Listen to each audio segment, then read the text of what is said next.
நலம் மிகு சிந்தையீர் வணக்கம்.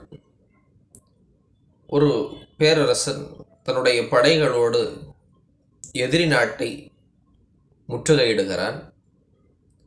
அந்த நாட்டு எல்லைக்குள்ளே செல்ல வேண்டும் என்று சொன்னால் ஒரு பாலம் இருக்கிறது, குறுகிய பாலம். அதன் வழியாகத்தான் போக வேண்டும். இரண்டு நாடுகளுக்கும் நடுவே அந்த பாலத்துக்கு கீழே மிகப்பெரிய ஒரு பள்ளத்தாக்கு இருக்கிறது. விழுந்தவர்கள் யாரும் பிழைக்க முடியாது. அந்த பாலத்தை கடந்து எதிரி நாட்டுக்கு போர் எண்ணத்தோடு 1000 படை வீரர்களோடு அந்த அரசன் போகிறான்.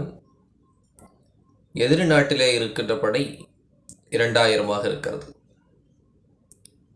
தம்மை விட 2 மடங்கு அதிகமாக இருக்கிற அந்த படையை பார்த்து இந்த 1000 பேருக்குள் ஒரு ஐயம் வருகிறது, அச்சம் வருகிறது.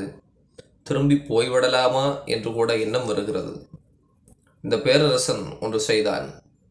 அவர்கள் கடந்து வந்த அந்த பாலத்துக்கு தீ மூட்டினான். பாலம் இல்லாமல் போனது. இவர்கள் உயிர் பிழைக்க வேண்டும் என்று சொன்னால் 2 வழி. ஒன்று அந்த பாலம், இன்னொன்று அந்த போரில் வெற்றி. இப்பொழுது ஒரு வழி அடைக்கப்பட்டு விட்டது. வெற்றி பெற்றால் ஒழிய வேறொன்றும் செய்வதற்கில்லை என்று தெரிந்து கொண்ட பிறகு அந்த 1000 பேரும் இந்த 2000 பேரை எதிர்ப்பதற்கு தயாரானார்கள், துணிந்தார்கள். தங்கள் முழு முயற்சியை, ஈடுபாட்டை அந்த செயலிலே கொடுத்தார்கள், வென்றார்கள்.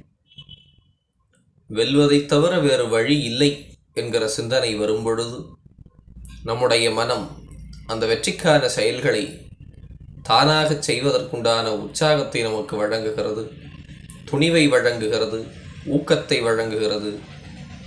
எல்லாவற்றையும் கடந்து அதற்குண்டான ஆற்றலை அது உற்பத்தி செய்து வழங்குகின்றது. நாம் செய்ய வேண்டியதெல்லாம் வெற்றி பெறுவதைத் தவிர வேறு வழி இல்லை என்கிற சிந்தனையை நமக்குள்ளே விதைத்து வளர்த்து அதை செயல்படுத்துவதற்குண்டான வாய்ப்பை உருவாக்குவதுதான்.